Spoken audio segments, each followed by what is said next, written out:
বলবেন কিয়ামতের ময়দানে তুমি কেন শহীদ হয়েছিলা?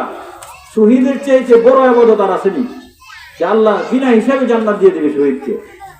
বলে আল্লাহ আপনাকে রাজি এবং খুশি করার জন্য বলতেছে মিথ্যা কথা তোমার ভিতরে ছিল, আমাকে মানুষ শহীদ বলবে, বীর বলবে, সেই জন্য তুমি শহীদ হয়েছিলে।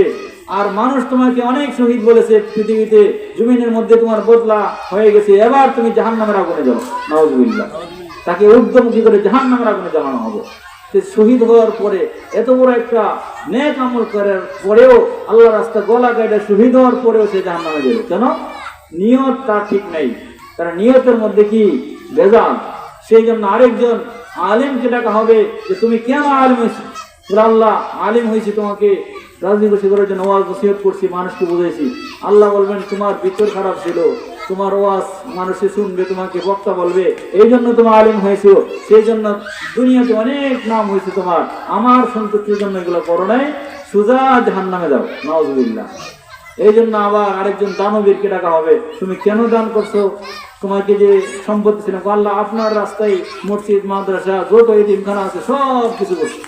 বলে আল্লাহ বলবে তোমার নিয়তের মধ্যে ঝামেলা ছিল, তোমার নিয়ত খারাপ ছিল, তোমার নিয়ত ছিল মানুষ তোমাকে দানবীর বলবে, সেই জন্য দুনিয়াতে অনেক মানুষ তোমাকে দানবীর বলছে, সেই জন্য তুমি কি আজকে আমার কাছে কোনো বদলা নাই, তুমি জাহান্নামে সোজা জাহান্নামে নিয়ে যাও তোমার। নাউযুবিল্লাহ। এত বড় বড় তিনটা আমল করার পরেও জান্নাতে যাওয়ার কোন রাস্তা আছে তার? কেন? নিয়তের কারণে। সেই জন্য আল্লাহ বলেন যে আমলই আমরা করি না কেন আমলের মধ্যে শিরিক থাকা যাবে না। আল্লাহ বলেন শিরিক মুক্ত আমল নিয়ে যদি আমার কাছে আসতে পারো তাহলে বান্দা, যে শিরিক মুক্ত আমল একটা আমলে আমি আল্লাহর কাছে যথেষ্ট, আমি আল্লাহর হুকুম মতো যদি শিরিক মুক্ত ইবাদত নিয়ে আসতে পারো তাহলে সেই ইবাদত আমি আল্লাহর কাছে গ্রহণযোগ্যতা হবে। সুবহানাল্লাহ।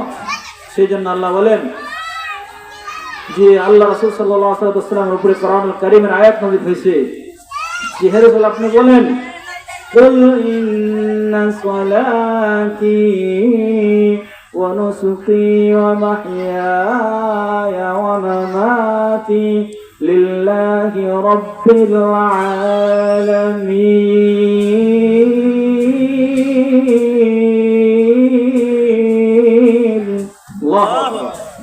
আল্লাহ রাব্বুল আলামিন বলেন ও নবী আপনি বলেন কুল ইন্না সলাতি আপনার নামাজ, ওয়া নুসুকি আপনার জীবন, ও মাহইয়ায়া আপনার হায়াত, ওয়া নুসুকি আপনার কুরবানি, ওয়া মামাতি আপনার মরণ, লিল্লাহি রাব্বিল আলামিন যে আল্লাহর জন্য সবকিছু, যিনি তামাম পৃথিবীর পালনেওয়ালা সে আল্লাহ তাআলার জন্যই সবকিছু। সুবহানাল্লাহ।